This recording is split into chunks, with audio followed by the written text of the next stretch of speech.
ഷെഫി ഷാജഹാൻ ഉണ്ട് കൂടുതൽ വിവരങ്ങൾ നൽകാനായി. ഷെഫി, എവിടെയാണ് ഇപ്പോൾ പുതുതായി സ്ഫോടനം ഉണ്ടായിരിക്കുന്നത്?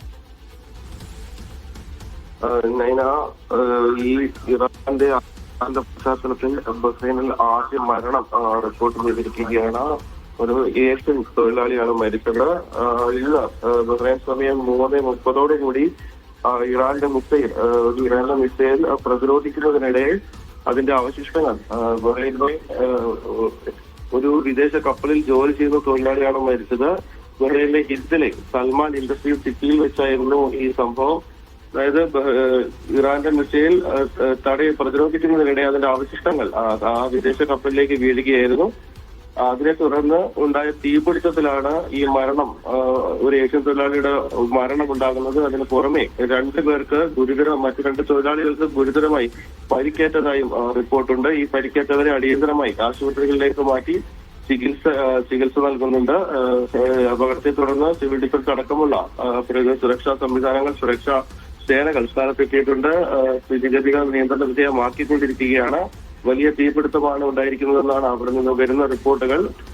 ഇതിനു മുൻപ് ഇന്ന് ബഹ്റൈൻ സമയം ഏകദേശം 12 മണിയോടുകൂടി ഇവിടുത്തെ മിനാ സൽമാൻ പോർട്ടിലും ഇറാന്റെ ആക്രമണം ഉണ്ടായിരുന്നു. അതിൽ പക്ഷേ കാഷ്വാലിറ്റിയോ മറ്റൊന്നും റിപ്പോർട്ട് ചെയ്തിട്ടില്ല. അതും വലിയ തീപിടുത്തം തന്നെയായിരുന്നു അതിന്റെ പശ്ചാത്തലത്തിൽ. പക്ഷേ ആളപായമോ മറ്റു പരിക്കുകളോ ഒന്നും ആക്രമണത്തിൽ റിപ്പോർട്ട് ചെയ്തിരുന്നില്ല. എന്നാൽ ഇപ്പോൾ ബഹ്റൈൻ സമയം 3:30 നടന്ന ഈ ആക്രമണത്തിൽ ആ മിസൈൽ പ്രതിരോധിക്കുന്നതിനിടെ അത് കപ്പലിലേക്ക് പതിക്കുകയും അവിടെ തീപിടുത്തമുണ്ടാവുകയും ഒരു ഏഷ്യൻ തൊഴിലാളി മരിക്കുകയും ചെയ്തു എന്നാണ് ഇപ്പോൾ ഏറ്റവും പുതുതായി നമുക്ക് ലഭിക്കുന്ന വിവരം.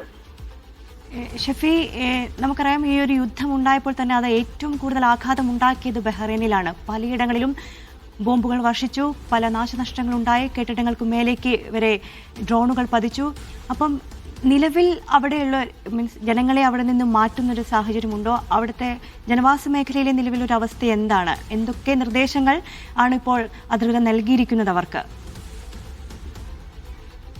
നമുക്കറിയാവുന്നതുപോലെ ഇത് 2ാം ദിവസമാണ്. ആദ്യത്തെ ദിവസം കാര്യമായ ആക്രമണമാണ് ബഹ്റൈനിലേക്ക് ഉണ്ടായത്. അതായത് ഇതിൽ തന്നെ ഏറ്റവും കൂടുതൽ ആക്രമണം ഇറാന്റെ ഭാഗത്തു നിന്നുണ്ടായത് ആദ്യ ദിവസം ബഹ്റൈനിലേക്കായിരുന്നു. രാവിലെ 11:30 തുടങ്ങിയ ആക്രമണം വിവിധ ഘട്ടങ്ങളിലായി. വൈകിട്ട് 8 മണിയോടുകൂടി അത് ഡ്രോണായിട്ട് കടക്കുന്നു. പിന്നീട് അത് റെസിഡൻഷ്യൽ മേഖലകളിലേക്ക് കൂടി ആക്രമണം കടക്കുന്നു. അതിനുശേഷം അടുത്ത ദിവസം, അതായത് ഇന്നലെ ആകുന്നതോടുകൂടി ആക്രമണത്തിന്റെ തോതിൽ കുറവ് വരുന്നു. രാവിലെ എയർപോർട്ട് ആക്രമണം, പിന്നീട് ഇവിടുത്തെ ഒരു ക്രൗൺ പ്ലാസ എന്ന് പറയുന്ന ഒരു ഹോട്ടലിലേക്ക് നടന്ന ആക്രമണത്തിന് ശേഷം കാര്യമായ ഒരു മൂവ്മെന്റ് ഒന്നും ഉണ്ടായിരുന്നില്ല. ഇന്നലെ രാത്രി വരെ ഈ ആക്രമണത്തിൽ കാര്യമായ മൂവ്മെന്റ് ഒന്നും ഉണ്ടായിരുന്നില്ല. അതിനുശേഷമാണ് ഈ പറയുന്ന ഈ മിനാ സൽമാൻ എന്ന പോർട്ട് ആക്രമിക്കപ്പെടുന്നത്.